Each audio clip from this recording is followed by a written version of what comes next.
The hospital thought he was brain dead. His doctors believed he was gone. But when a young intern dared to ask him a simple question, his desperate secret was finally revealed. Ethan Reeves had been trapped in silence for months. A victim of a devastating medical error, his body refused to obey him, leaving him locked inside his own mind. Doctors dismissed him, nurses overlooked him, and his fate seemed sealed. Until one woman refused to accept the impossible. What she discovered not only saved his life, but exposed a chilling mistake that nearly killed him. Before we dive, where are you watching from? Drop it in the comments. And while you're here, hit that like button, share with your friends, and subscribe so you never miss a story that will leave you speechless. Now let's get into it. The hospital was a living entity, an enormous machine that never paused, never slept, never stopped humming with urgency. The fluorescent lights cast a cold, sterile glow over the polished floors, reflecting the hurried movements of doctors and nurses as they darted between rooms, their white coats billowing behind them like ghosts in a storm.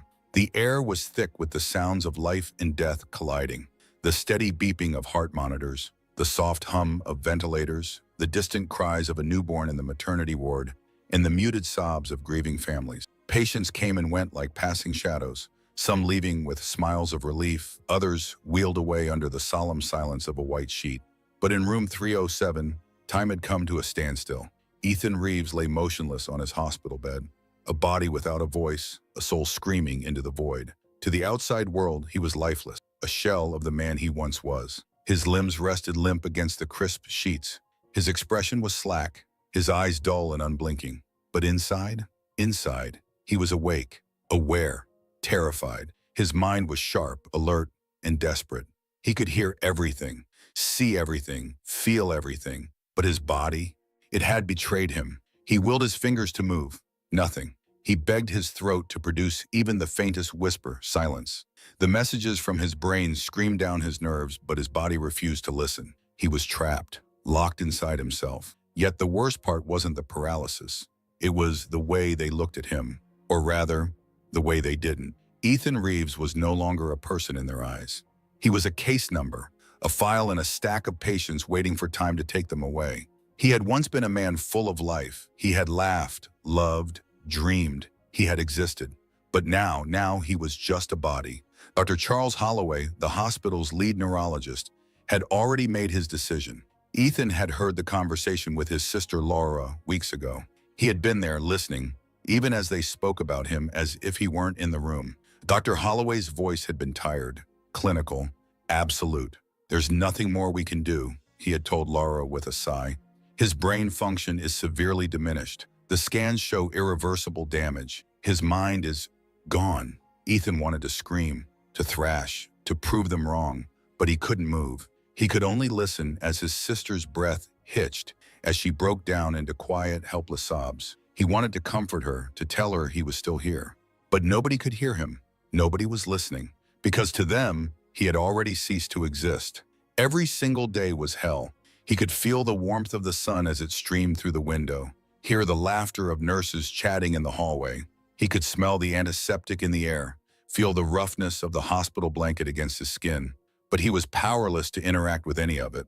The nurses who came into his room treated him like a corpse that just hadn't caught up yet. Some spoke to him in slow, patronizing tones, as if he were a child. Others didn't speak at all, simply going through the motions, changing his IV, adjusting his pillows, moving on to the next patient without a second thought. But worst of all, they spoke about him in front of him, as if he were a piece of furniture, as if he didn't exist. "He doesn't feel anything anymore. Poor guy. It's like he's already gone. At least he's not aware of what's happening." But he was aware. He was more aware than he had ever been, and every word cut deeper than a scalpel. When his sister sat by his bed, gently stroking his hair, whispering through her tears, "I miss you so much, Ethan." He wanted to reach for her hand, squeeze it, tell her he was still here. When a nurse left the television on, playing one of his favorite comedy shows, he wanted to laugh at the joke he had heard 1,000 times before. When a doctor made a mistake adjusting his medication, he wanted to warn them. "No, stop! That's the wrong dose." But his body refused to cooperate. His silent screams went unheard. Ethan had read about prisoners of war, about people locked in solitary confinement for years. But even they had a voice. Even they had the ability to scream. He had nothing, only his thoughts, his fear, his rage. He wasn't dead, but he wasn't alive either. He was somewhere in between, a forgotten ghost drifting through a world that had stopped seeing him. The worst part, they had given up. They had stopped looking for signs of life, stopped checking for responses, stopped believing there was any chance of recovery. To them, he was already gone, and he had no way of proving otherwise. Until she arrived. Days blurred into weeks, and weeks into months. Ethan had lost track of how long he had been locked inside himself, screaming in silence while the world moved on without him. Time was meaningless when every second felt like a lifetime of loneliness. The seasons outside the hospital windows must have changed, but to him, it was all the same. A never-ending nightmare where he was a ghost in his own body. His mind ached for freedom. He had tried everything. Tried to move, tried to make a sound, tried to get someone to notice, but his body remained frozen, an uncooperative shell that had betrayed him completely. The worst part? He was losing hope. There had been a time when he clung to the belief that someone would realize the truth, that someone would look at him and see past the diagnosis, past the stillness, past the silence. But day after day, shift after shift, new faces came and went, and no one ever looked at him long enough to question it. No one ever wondered if he was still there. Until she arrived. Olivia Carter was as different. At first glance, she was just another doctor, another figure in a white coat moving from patient to patient. But there was something about her, something different from the others. She wasn't like the other doctors who barely glanced at his chart before moving on. She wasn't like the nurses who adjusted his IV with detached efficiency, treating him as a routine task rather than a person. She lingered. Ethan noticed it the first time she entered his room. At first, he thought nothing of it, assumed she would check his vitals, make some notes, then walk out like they all did. But she didn't. She hesitated. Her gaze settled on his face. Not on the machines, not on the clipboard, but him. She studied him, her brows furrowing, something shifting in her expression. Curiosity, doubt. For the first time in months, someone wasn't just looking at his body. Someone was seeing him. And then she spoke. Ethan. Her voice was soft, barely above a whisper. If you can hear me, blink twice. Ethan's heart slammed against his ribs. His breath, shallow and unsteady, hitched. Had he heard her correctly? Had someone finally asked him a question he could answer? For a second, his mind refused to believe it. So many times he had wished for this moment. He had prayed for it, but it had never come. Was this real? Or was it another cruel trick of his mind, another hallucination born from months of being trapped inside himself? No, this was real. He had to move. He had to show her he was here. Come on, move! His entire existence focused on one action, the tiniest movement, a single blink. His body fought against itself, against the paralysis, against the weight that had held him captive for so long. And then his eyelids moved. Once. Twice. Dr. Carter's breath hitched. Her body went rigid, her eyes widening as though the entire world had just shifted beneath her feet. She froze, her gaze locked onto his. For the first time, someone had seen his message. For the first time, someone had heard his silent scream. Her lips parted, her voice barely a whisper. Oh my God. Everything changed after that moment. Dr. Carter didn't dismiss it as a fluke. She didn't brush it off as a meaningless muscle spasm. She believed him. And just like that, his world shifted. For the first time since his diagnosis, Ethan wasn't just another forgotten patient. He was a person again. Dr. Carter became relentless. Every day, she returned to his bedside, testing his ability to respond. She asked him more questions, pushing him to communicate. Blink once for yes, twice for no. The first time he did it again, she nearly cried. Ethan, are you in pain? One blink. Do you understand everything I'm saying? One blink. Her hand flew to her mouth. She was right. He was alive. Locked in, but alive. She didn't waste a second. She stormed into the offices of her superiors, into the halls of those who had written him off as brain dead. He's not brain dead, she argued. He has locked-in syndrome. He understands everything, but he can't communicate. Dr. Holloway, the hospital's lead neurologist, barely looked up from his desk. That's impossible, he said dismissively. His scans show severe neurological damage. Dr. Carter's jaw tightened. But look at him, she pressed. He's responding. He blinked on command. He's trying to reach us. Dr. Holloway sighed, rubbing his temples. Olivia, you're a good doctor, he said, but you're young. You want to believe in miracles. Her eyes burned with frustration. "This isn't a miracle," she snapped. "It's science, and you need to listen before we lose him for good." But no one wanted to believe her because believing her meant admitting that they had failed Ethan, that they had left him trapped in silence for months, ignoring the signs, brushing off his existence, that they had treated him like a lost cause when he was fighting for his life. Dr. Carter refused to let it go. She stayed by his bedside, ignoring the whispers from the other staff, the doubt from her colleagues. Every day, she worked with Ethan. One blink for yes, two for no, and then she made a terrifying discovery. Late one night, long after the hospital halls had emptied, Dr. Carter sat beside Ethan's bed, flipping through his medical records. Something didn't sit right. Something about his diagnosis felt wrong. Her fingers skimmed over lab results, medication lists, doctor's notes, searching for answers. Then suddenly she froze. Her breath caught in her throat. Her eyes locked onto a single detail. A mistake. A massive mistake. Her hands trembled as she read it again, her pulse racing. Ethan hadn't suffered the type of stroke they had originally thought. The medication they had been giving him, the one meant to stabilize him, was making him worse. He wasn't deteriorating because of his condition. They were poisoning him. A sickening wave of realization crashed over her. His body wasn't shutting down on its own. They were shutting it down. Her stomach turned. If she hadn't noticed, if Ethan had remained silent, they would have let him wither away until there was nothing left. They had been slowly killing him, and no one had even realized. Dr. Carter's hands shook as she gripped the medical file. The hospital lights overhead burned into her vision, making the letters on the page blur together. But it didn't matter. She had already read it. She already knew. She squeezed her eyes shut for a second, as if that would somehow change the reality of what she had just uncovered, as if she could will away the horrifying truth staring back at her. But the words were still there. The wrong diagnosis, the wrong medication, the wrong treatment. This wasn't just an oversight. This wasn't just a miscalculation. This was a death sentence. Ethan Reeves had been paying the price for months. Her pulse hammered in her ears as she lifted her gaze to him. He lay there, still as ever, his body as lifeless as the doctors had assumed him to be. But now she saw him differently. He wasn't just another patient in a bed, not a case file, not a lost cause. He was a man fighting for his life, and he had been screaming for help in the only way he could, with his eyes. And no one had listened. Until now. Her breath came fast and uneven. How many times had he tried?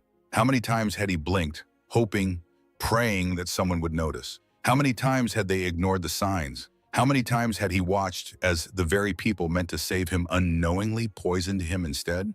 Her stomach churned.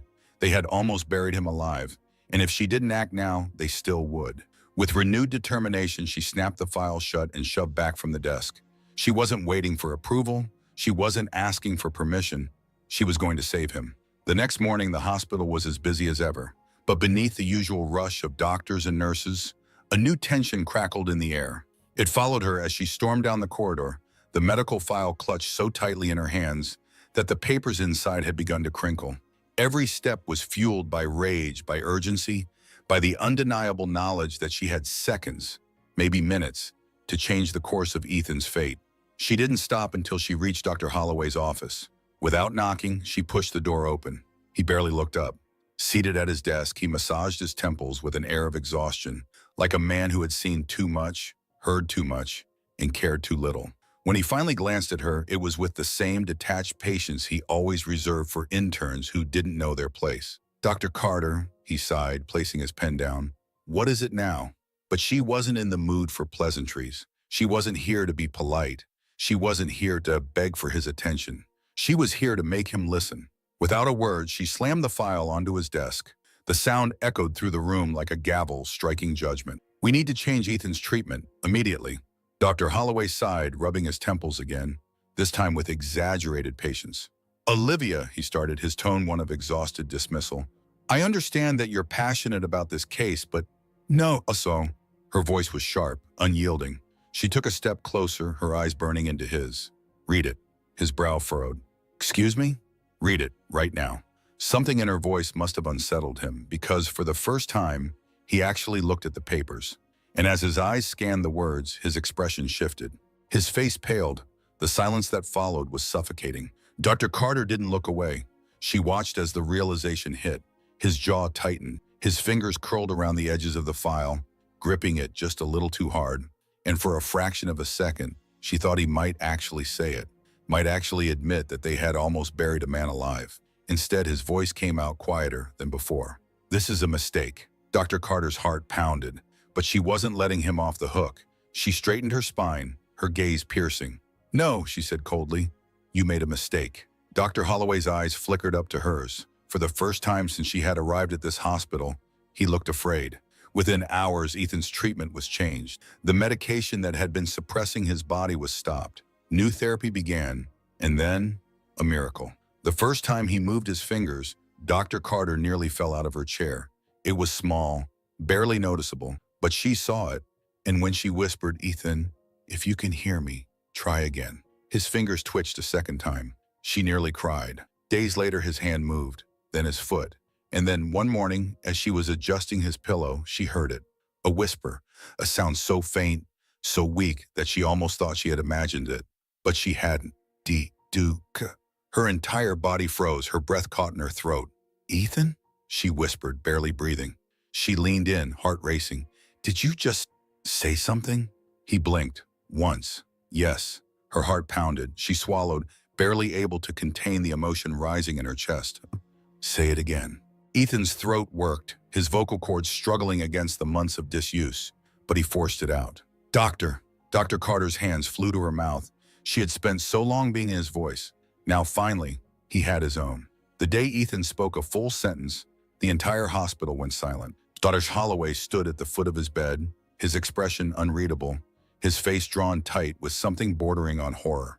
The patient he had given up on turned his head, locked eyes with him, and spoke. His voice was raw, barely more than a whisper, but his words cut through the room like a blade. "You almost buried me alive." A heavy, deadly silence followed. Dr. Holloway's face went sheet white, and for the first time in his entire career, he had nothing to say, because there was nothing he could say. Ethan had spoken, and the world had finally listened. A weighty silence filled the hospital room. It was the kind of silence that pressed down on the chest, that suffocated, that held an entire room captive in its grip. No machines beeped, no nurses bustled in and out, no one spoke, because everyone in that room had just heard the impossible. Dr. Charles Holloway stood at the foot of Ethan's bed, his body rigid, his face ghostly pale. He was staring at Ethan as if he had just risen from the dead, because in a way, he had. For months, Ethan had been trapped in silence, dismissed, ignored, forgotten. For months, he had been a ghost in his own body, unheard, unseen, until now. His voice, weak, raspy, but undeniably his, had just broken through the prison of silence he had been forced to endure. And the first words he had chosen to speak, "You almost buried me alive." Dr. Holloway's breath hitched.